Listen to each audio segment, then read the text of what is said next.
రాష్ట్రంలోనే వద్దంటే 80 నుంచి 1,00,000 ఓట్ల మెజార్టీతో గెలిచే కార్యక్రమం మీరందరూ ఇక్కడికి తీసుకొని వచ్చిన దానికి మీకు ధన్యవాదాలు చెప్పుకుంటూ, ఆంధ్రప్రదేశ్లోనే నా నమ్మకం జగనన్న అంటే మన సర్వేపల్లి నియోజకవర్గంలో నా నమ్మకం మా ఆత్మీయుడు కాకాని గోవర్ధన్ రెడ్డి అని మీరు చెప్తా ఉంటే ఇదే వారి గెలుపుకి ఇది ఒక పూలబాట. ఇప్పుడే మన ఎస్టీ సోదరి నిజంగా నాకు చాలా సంతోషమైంది మాట్లాడినప్పుడు. దయచేసి ఇక్కడ ప్రెస్ వాళ్ళకి కూడా చెప్తున్నాను, ఇక్కడ చూడండి, చంద్రబాబు ఆయన ముఖ్యమంత్రి ఉన్నప్పుడు ఎస్సీ ఎస్టీ బీసీ మైనార్టీని స్టేజ్ పైన కూర్చొని పెట్టి మాట్లాడే స్వతంత్రం ఇచ్చినటువంటి 77 సంవత్సరాల్లో నిజమైన స్వతంత్రం ఎస్సీ ఎస్టీ బీసీ మైనార్టీకి వచ్చిందంటే ఆ జగన్మోహన్ రెడ్డి గారి భిక్షమైన మాత్రమే చెప్తున్నాను. దానికి తోడు నీడగా మా గోవర్ధన్ రెడ్డి గారి యొక్క ఆలోచన విధానం, ఆయన పైన ఉన్న ఆప్యాయత మీరందరూ కూడా ఇక్కడికి రావడం జరిగింది. అదేవిధంగా చాలా చక్కగా మాట్లాడాడు బీసీల గురించి. నేను ఆశ్చర్యపోయినా, ఆయనతో కూడా 4-5 నియోజకవర్గాల్లో పోయినా, కానీ ఇంత చక్కగా ఇంత చరిత్ర తెలిసి బీసీల కోసం ఇంత పాటుపట్టేది కృష్ణయ్య అనుకున్నానే కానీ నేను ఈరోజు బీద మస్తాన్ గారు నీకు పాదాభివందనాలు. నిజంగా కూడా నాకు చాలా ఆశ్చర్యం ఉన్నది. మా ఎస్టీ సోదరి మాట్లాడినప్పుడు ఆమెకి నిజంగా హృదయపూర్వకంగా ఆశీర్వదించాను. మా సోదరుడు చిన్న వయసు అందరిలో అభిమానవంతుడు మా ఎంపీ గారికి, మైనారిటీ సోదరుడు చాలా చక్కగా మాట్లాడిన వారికి మీకందరికి కూడా మరి ఒక తూరి నమస్కరిస్తూ, టైం ఇప్పుడే కాలాతీతం అయింది కాబట్టి అమ్మ మన కల్పలత మీ అబ్జర్వర్, మీకు ఊరు అబ్జర్వర్స్ అవసరం లే, ఆంధ్రాలో మీరే అందరికీ అబ్జర్వర్లు. మాట తప్పితే మాట తప్పనివాడు, మడమ తిప్పనివాడు జగన్మోహన్ రెడ్డి అంటే నాకు తెలిసి ఆయన రెండో వ్యక్తిగా మాట ఇస్తే మడమ తప్పిన వ్యక్తి గోవర్ధన్ రెడ్డి గారిని ఎందుకు చెప్తున్నానంటే, నేను సత్యవేడ ఎమ్మెల్యేగా ఉన్నప్పుడు, ప్లీజ్ ఇప్పుడు మనకు అరుపులు కాదు కావాల్సింది, మళ్ళీ అరవండి, మళ్ళీ మీ హృదయంలో పెట్టుకోండి. ఓటు ఒక్కటి కూడా మిస్ కాకుండా జగనన్నకి ఫ్యాన్ గుర్తంటే అది గోవర్ధన్ రెడ్డి ఫ్యాన్ గుర్తని వేయండి.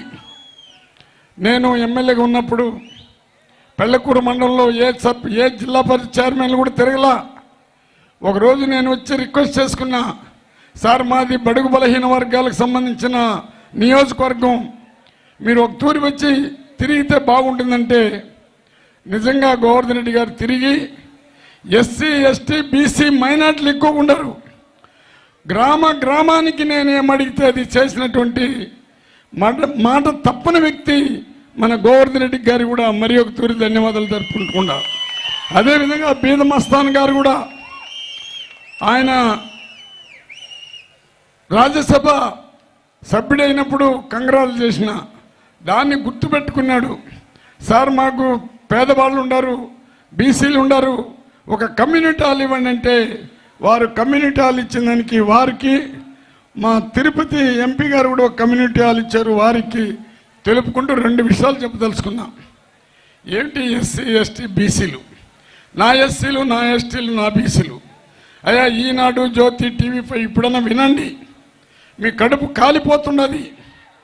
ఎస్సీలుగా ఎవరైనా పుడతారని చంద్రబాబు చెప్పినప్పుడు, ఎస్సీని 2గా విడదీసినప్పుడు నీ బుద్ధి నీ జ్ఞానం ఎక్కడికి పోయిందయ్యా? పేపర్ రాసేటప్పుడు ఎస్సీలని ఎస్సీలుగా పుడతారని ఒక ముఖ్యమంత్రి చెప్పొచ్చునని ఆ రోజు నువ్వు చంద్రబాబుని హెచ్చరించుంటే, మళ్ళీ నీ క్యాబినెట్లో ఉండేవాళ్ళు ఆ చింతమనేని ప్రభాకర్, అతను చింతమనేని ప్రభాకర్ ఏం మాట్లాడినాడంటే, అయ్యా ఎస్సీలు తెలుగుదేశం వాడు ఎప్పుడైతే చంద్రబాబు ఈ మాట్లాడినాడో చింతమనేని కూడా ఏం మాట్లాడినాడంటే, ఎస్సీలకి చదువెందుకు, కూలి చేసుకుంటారా, మీకు చదువు ఎందుకురా, మీకు రాజ్యాలు ఎందుకురా అని మాట్లాడినట్టే దానికి కూడా జవాబు చెప్పలా. మళ్ళీ ఆదినారాయణ రెడ్డి గారు మన పార్టీలో గెలిచి జగనన్న గాల్లో గెలిచి వెళ్ళిపోతే ఆ మహానుభావుడు మాట్లాడినాడు, మీకు గుడ్లు ఉదికున్నది బాగాలేదు, మీరు శుభ్రత లేదని మాట్లాడితే ఎస్సీని ఎంత కించపరిచాడో అదేవిధంగా మీకందరికీ కూడా నేను ఎందుకు చెప్తున్నా అంటే ఎస్సీలు అంటేనే ఓటుకున్న ఎస్సీలు అందరూ కూడా ఎవరు గెలవాలన్నా ఎస్సీ ఎస్టీ బీసీలు ఓటేస్తేనే గెలుస్తారు. కానీ చంద్రబాబు ఎస్సీలకే కాదు శత్రువు, ఎస్టీలకి శత్రువే, బీసీలకి శత్రువే, మైనారిటీకి శత్రువే. అందుకని మీరందరూ కూడా ఒక తూరి ఆలోచించండి. 10 మనకు 25 ఇప్పుడే చెప్పాడు ఆయన, దాంట్లో 10 వచ్చి బీసీలకి ఇచ్చాడు, 5 వచ్చి ఎస్సీలకి ఇచ్చాడు, 1 ఎస్టీకి, 1 మైనారిటీకి. ఈ విధంగా ఇచ్చుకుంటూ పోయి ఆయన రాజకీయ సమానత్వాన్ని కూడా తీసుకొని వచ్చాడు. ఆ సమానత్వంలోనే మాకు భిక్షం పెట్టినటువంటి మా ఉప ముఖ్యమంత్రులు 5 మంది మేము వచ్చాము. ఈరోజు మేము తల ఎత్తుకొని తిరిగే శక్తి ఇచ్చినటువంటి జగనన్నకి ఎస్సీ కమ్యూనిటీ మొత్తం, ఎందుకంటే ఒక్క తూరి ఆలోచించండి, అంబేద్కర్ చట్టాలు రాశాడు, అంబేద్కర్ యొక్క ఆశయాల్ని తూచా తప్పక జగనన్న విద్యావంతులు కావాల, ఎస్సీ ఎస్టీ బీసీ మైనార్టీలు, పేద వర్గానికి సంబంధించిన అన్ని జాతులు కూడా విద్యావంతులు కావాలి. నేను పేదవాళ్ళ గురించి చెప్తున్నాను, పేదవాడే నా దైవం, పేదవాళ్ళ అభివృద్ధి నా అభివృద్ధి అని జగనన్న తీసుకుంటూ ఎన్ని నవరత్నాలు తీసుకుని ఏ విధంగా తీసుకుంటూ ఒక తూరి ఆలోచించాల్సిందిగా కోరుకుంటున్నా. ఇంకా బీసీలు అంటున్నారు, చంద్రబాబు రామారావు బీసీలని, అసలు నీ పార్టీ కాదు తెలుగుదేశం పార్టీ. రామారావు కష్టపడి రామారావు కోసం ప్రజలంతా ఆ రామారావుని ముఖ్యమంత్రి చేస్తే పిల్లనిచ్చిన మావని వెన్నుపోటు పొడిచి ఆయనకి సావుకు కారకుడయ్యి నువ్వు వెన్నుపోటు దారుడుగా ఔరంగజేబు తమ్ముడుగా ఈరోజు నువ్వు పని చేస్తున్నావు. నీ పని అంతా నీ బాధంతా కేవలం పదవి కోసం, దాహం, ధనదాహం, పదవి దాహం, భూకబ్జాలకి సపోర్ట్ చేసే దాహం తప్ప నువ్వు పేదవాళ్ళ గురించి ఎప్పుడైనా ఆలోచించినావా? ఈరోజు 175 మంది మనకు ఎమ్మెల్యే సీట్లుంటే 45 సీట్లు బీసీలకు ఇచ్చారు. అన్ని రకాల కులాలకి, వడ్డీకి కానీ కంసలకు కానీ అదేవిధంగా చేనేత గారికి ఒక్కొక్కరికి 2 ఎమ్మెల్సీ సీట్లు ఇచ్చారు. ఎప్పుడైనా చంద్రబాబును ఇచ్చినవా? అన్న చెప్పినట్టు రాజ్యసభ బీసీలు అంటావు, నా యాదవులు అంటావు. ఏ రోజైనా నువ్వు ఒక యాదవ్ని, ఒక బీసీని నువ్వు రాజ్యసభకు పంపించావా? ఈరోజు 4 బీసీలని రాజ్యసభకు పంపించాడు. ఎన్ని కార్పొరేషన్లు బీసీలకు ఇస్తున్నాడు? వారినంతా కూడా ఒక్క తూరి ఆలోచించాల్సిందిగా మిమ్మల్ని కోరుకుంటూ, మైనారిటీ ఎస్టీలు చంద్రబాబు గవర్నమెంట్లో 14లో కూడా ఒకరు గెలవలా, 19లో కూడా ఒకరు గెలవరు, ఒక ఎస్టీ కానీ ఒక మైనారిటీ కానీ గెలవలా. మరి ఎస్సీలో కూడా ఒకే ఒక ఎస్సీ తెలుగుదేశంలో గెలిచాడు. కానీ ఎస్సీ ఎస్టీ బీసీ మైనారిటీలు మరి ఇప్పుడు బీసీలు అయితే ఒకే ఒక పద్ధతితో ఎప్పుడైతే అమ్మఒడి పెట్టి, ఎప్పుడైతే ఈ ఆసరా పెట్టి వాళ్ళకి లోన్లు తోసి అమ్మఒడి నుంచి నవరత్నాలు ఎప్పుడైతే పడుతుండదో ఎస్సీ ఎస్టీ బీసీ మైనార్టీలకి సంవత్సరానికి 18,700 రూపాయలు ఇస్తూ, అదేవిధంగా ఓసీలకు కూడా పేదవాళ్ళకి 15,000 ఇస్తూ నవరత్నాలు అందరూ అనుభవిస్తూ ఉన్నారు. అందుకే ఈరోజు బీసీ సోదరులందరూ కూడా బ్రహ్మాండంగా జగనానికి ఆరతులు బట్టే రోజులు దగ్గర పడింది. అందరూ కూడా మనం కలిసి పనిచేయాల్సిందిగా మిమ్మల్ని అందరూ కూడా ప్రార్థిస్తూ లాస్ట్లో చెప్తున్నాను, ఎంతసేపు చంద్రబాబు నాయుడు ఈరోజు కాంగ్రెస్ పార్టీని గురించి ఒక మాట తెలుసుకున్నాం. మనకు స్వతంత్రం తీసుకొని వచ్చి 75 సంవత్సరాలు అయినా రాజశేఖర రెడ్డి గారు వచ్చినాక ఈరోజు రాష్ట్రమంతా దేశమంతా వేరే పార్టీలు మయమైపోతే ఒక రాజశేఖర రెడ్డి గారు మన కాంగ్రెస్ పార్టీని బతికించాడు. వారు బతికిస్తే వారిని చంద్రబాబు సోనియా గాంధీ కలిసి చంపడం కూడా జరిగింది. ఎఫ్ఐఆర్ కూడా పెట్టినారు రాజశేఖర రెడ్డి పైన. ఇది ప్రతి ఒక్కరు కూడా తెలిసిన విషయం ఇది. కానీ ఈరోజు కాంగ్రెస్ వాళ్ళు రాజశేఖర రెడ్డి ఫోటో పెట్టుకున్నందుకు మీకు అర్హత లేదు. ఎఫ్ఆర్ పెట్టినాడని మాట్లాడింది మనమే. ఈరోజు ఆ పార్టీలపై కొంతమంది జగనన్న పార్టీ పెట్టబోతే ఒక్కడు కూడా ఎమ్మెల్యే అయి ఉండరు. ఈరోజు ఏదో కొంతమంది ఎమ్మెల్యే అయినా చాలామంది ఎమ్మెల్యే అయి ఉండరు, మంత్రులు అయి ఉండరు. కానీ జగనన్నకు వెన్నుపోటు పొడిచిపోయి ఈ విధమైన దుష్ప్రచారాలు చేస్తున్నారు. నేను అందుకే జగనన్నకి మళ్ళీ చెప్పిన, మన గోవర్ధన్ రెడ్డి గారికి కూడా తెలుసు, అసెంబ్లీలో మాట్లాడినా, అన్నా తెలుగుదేశంలో క్యారెక్టర్ ఉండి తెలుగుదేశంలో నీతి నిజాతిగా ఉండే వాళ్ళని పిలిపించుకోండి, వాళ్ళు వస్తే చేర్చుకోండి, బాధ లేదు. దానికి ఎగ్జాంపులే మన బీదా మస్తాన్ గారు. వారు ఎక్కడ పోయినా నీతిగా నిజాతిగా ఉన్నారు కాబట్టి వాళ్ళు ఈ పార్టీ వదిలిపోరు. కొంతమంది దుష్ప్రచారం చేసుకుంటూ పార్టీలో అనుభవిస్తూ జగనన్న పార్టీ పెట్టినాక 67 మంది గెలిస్తే కుక్కల్ని పందుల్ని మన ఆవుల్ని కొన్నట్టు చంద్రబాబు డబ్బు వేస్తే వాళ్ళు చంద్రబాబు కోవట్లు మళ్ళీ పోయినారు, అక్కడ చేరినారు, మళ్ళీ 23 వచ్చినారు. కానీ దేవుడు అనేవాడు ఉన్నాడు. అందుకే జగనానికి నాకు కులం లేదు, నాకు మతం లేదు, నాకు పార్టీ లేదు, బైబిల్గా ఖురాన్గా భగవద్గీతగా చేస్తున్నానంటే ఆ దేవుళ్ళందరూ కలిసి జగనన్న పక్క వచ్చారు. ఆ 23 సీట్లే చంద్రబాబుకి ఇచ్చారు. 3 ఎంపీలు పరిగెత్తి పూడ్చినారు, ఆ 3 సీట్లే చంద్రబాబుకి ఇచ్చారు. ఇవంతా ఎందుకు చెప్తున్నానంటే ఒక్క తూరి ఆలోచించండి. ఈరోజు అన్ని కోటీశ్వరులంతా ఈనాడు, జ్యోతి, TV5, అదేవిధంగా పవన్ కళ్యాణ్, చంద్రబాబు, బీజేపీ, ఒకవేళ రేపు కాంగ్రెస్ కూడా వస్తుందో తెలీదు. చంద్రబాబు బీజేపీ అధ్యక్షుడా, కాంగ్రెస్ అధ్యక్షుడా, లేకపోతే తెలుగుదేశానికి నామిక అధ్యక్షుడా నాకు అర్థం కాల. అక్కడ హైదరాబాద్లో పవన్ కళ్యాణ్ బీజేపీతో కలిసి 8 సీట్లు నిలిస్తే ఆ గ్లాసు పిచ్చిలుగా వెళ్ళిపోయింది. అదేవిధంగా ఇక్కడ చంద్రబాబు మళ్ళీ అక్కడ హైదరాబాద్లో కాంగ్రెస్ పనిచేశాడు. వీళ్ళకి మనస్తత్వం ఉందా? వీళ్ళు ఏమైనా మనుషులా? మీకు అందరికి కూడా తెలుసు, జంతువులకన్నా ప్రేమ ఉంది కానీ ఇటువంటి రాక్షసులకి ప్రేమ లేదు. ఆ రాక్షస మూకాలు తరిమి కొట్టాలంటే ఇక్కడ మనకు ఈ సర్వేపల్లి నియోజకవర్గంలో ఈ విధమైన జనాలు చూసినప్పుడు ఇదే జనాలు ప్రతి నియోజకవర్గంలో వచ్చి వారికి డిపాజిట్ లేకుండా చేసి జగనన్న చేసినటువంటి మార్పుకి మనం అందరూ కూడా వారికి జగనన్న ప్రజలు నమ్ముకున్నాడు. నేను మంచి చేస్తే నాకు ఓటేయండి అన్నాడు. మంచి జరగకపోతే చంద్రబాబు అట్ట కాదు, మోసగాడు, దుర్మార్గుడు, దుష్టుడు, నమ్మిన వాళ్ళని గొంతు కోసేవాడు, ప్రజలను కూడా వెనుపోటు పొడిచినటువంటి వాడు చంద్రబాబు నాయుడు. మీరు బాగా ఆలోచించి అందరూ ఒకటే ఉన్నారు. నవరత్నాలు ఇవంతా తీసుకొని వచ్చి ప్రతి ఇంటికి లక్షలు పడుతుండదంటే అవి పోవాలని ఒక దృక్పథంతో వాళ్ళు పనిచేస్తున్నారు. మనందరూ ఒకటే తీసుకోవాలా. పేదవర్గానికి సంబంధించిన అన్ని జాతులు ఒకటి ఆలోచించండి. అమ్మ ఒడి అనేది పేదవాళ్ళ తలరాతలు మారుస్తున్నది. దానికి విద్య అవసరం. ఆ విద్యావంతులు కావాలి. ఆ విద్యావంతులు ఇంగ్లీష్ మీడియం కూడా రావాలి. అందుకే నా పేదవాళ్ళందరూ చదవాలి.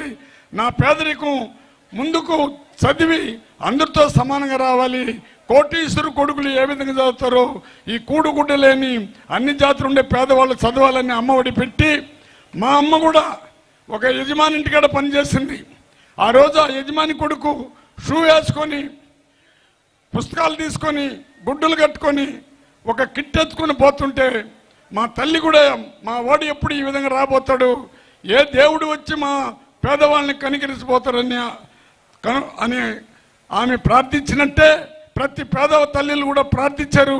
ఈరోజు సమానంగా ఏ పేదవాడు కూడా చదువుకి ఎలాంటి ఇబ్బంది లేకుండా అంతా ఫ్రీయే. గుడ్డలు ఫ్రీ, ఎడ్యుకేషన్ మీకు పుస్తకాలు free, dictionary free, shoe free, English medium కూడా ఫ్రీ. ఈరోజు ఈనాడు అడుగుతున్నా ఇంగ్లీష్ మీడియం కాదంట అంటే ఆయన కొడుకు, ఆయన అల్లుడు బిడ్డలు ఇంగ్లీష్ మీడియం చదవాలా. పేదవాడి బిడ్డ ఇంగ్లీష్ చదవకూడదు. చంద్రబాబు పిల్లకాయలు ఇంగ్లీష్ మీడియం చదవాలా. అంటే కోటీశ్వరుల బిడ్డలు ఇంగ్లీష్ చదవాలా.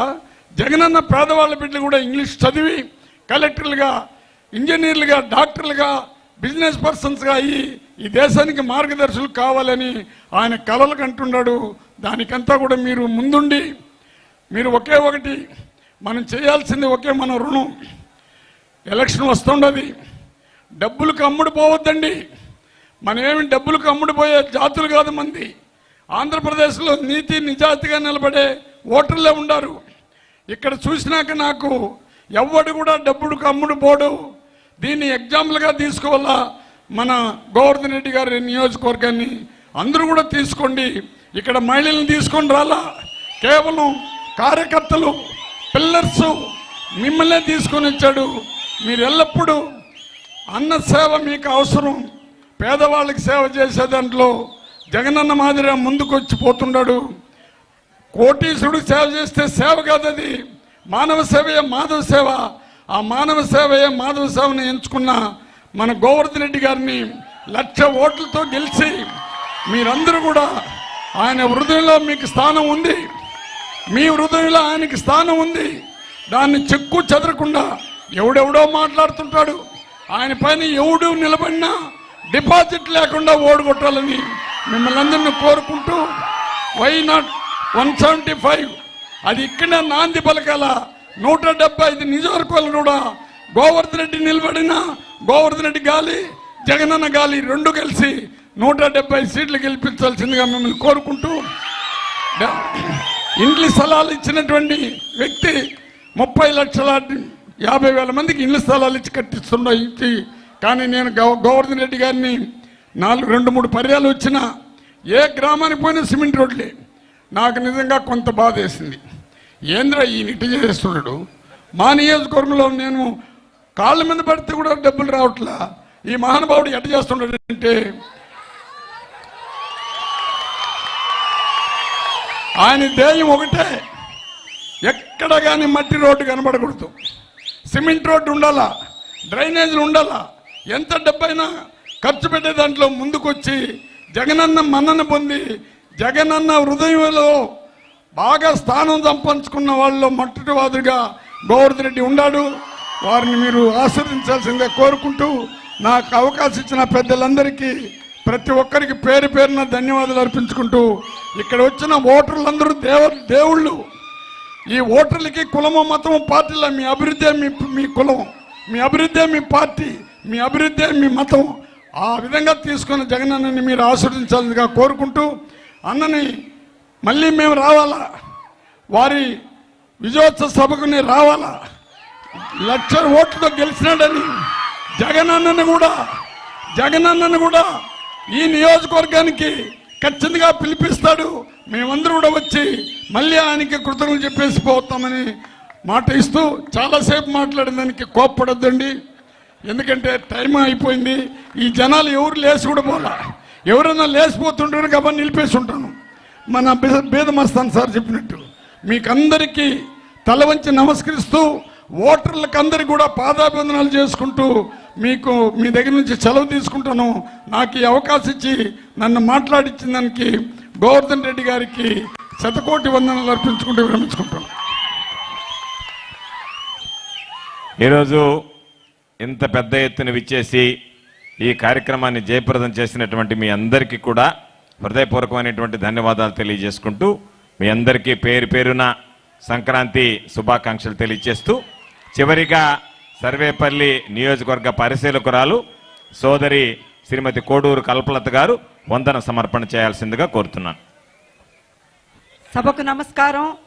గౌరవనీయులు సభాధ్యక్షులు, గౌరవనీయులు పెద్దలు, సర్వేపల్లి నియోజకవర్గ ప్రతి కుటుంబ ముద్దుబిడ్డ కాకాని గోవర్ధన్ రెడ్డి గారికి, అదేవిధంగా జగన్మోహన్ రెడ్డి గారి ప్రతినిధులుగా విచ్చేసినటువంటి నా డిప్యూటీ సీఎం నారాయణ స్వామి గారికి, స్రవంతి గారికి, రాజ్యసభ సభ్యులు మస్తాన్ రావు గారికి, గురుమూర్తి గారికి, ఖాదర్ బాషా గారికి, అంతేకాకుండా ఈ యొక్క కార్యక్రమాన్ని ఎన్నికల సభగా కాకుండా విజయోత్సవ సభగా తీర్చిదిద్దేందుకు విచ్చేసినటువంటి సర్వేపల్లి నియోజకవర్గ ప్రతి ఒక్క ముద్దుబిడ్డకి పేరు పేరున నా యొక్క నమస్కారాలు తెలియజేసుకుంటా ఉన్నాను. మీడియా సోదరులందరికీ కూడా నా యొక్క ప్రత్యేక నమస్కారాలు తెలియజేసుకుంటా ఉన్నాను. ఈరోజు ఈ పెద్దలందరూ కూడా ఈ ఎన్నికల సమయంలో మీ దగ్గరికి జగన్మోహన్ రెడ్డి గారి సందేశాన్ని తీసుకొచ్చారు. జగన్మోహన్ రెడ్డి కష్టాన్ని మీ అందరికీ తెలియజేశారు. ఈరోజు సంక్రాంతి వస్తోంది అంటే ప్రతి 3,000 రూపాయల పెన్షన్తో ఆనందపడుతున్నటువంటి అవ్వాతాత, సుభిక్షంగా ఉన్నటువంటి ఆడబొడుచులు, సంతోషంగా ఉన్నటువంటి పసిబిడ్డలు అందరూ కలిసి సంక్రాంతి సంబరాలు జరుపుకుంటా ఉన్నారు అంటే 1,00,000 అనే పేరు పలకలేనటువంటి ప్రతి కుటుంబాన్ని లక్షాధికారి కుటుంబంగా తీర్చిదిద్దినటువంటి జగన్మోహన్ రెడ్డి గారి పుణ్యమే అని నేను ఈ సందర్భంగా తెలియజేసుకుంటూ ఈ కార్యక్రమానికి విచ్చేసి ఈ యొక్క సభని జయప్రదం చేసినటువంటి పెద్దలందరికీ, సర్వేపల్లి నియోజకవర్గ ప్రజలందరికీ నా యొక్క ప్రత్యేక ధన్యవాదాలు తెలియజేసుకుంటూ సెలవు తీసుకుంటున్నాను. జై హింద్.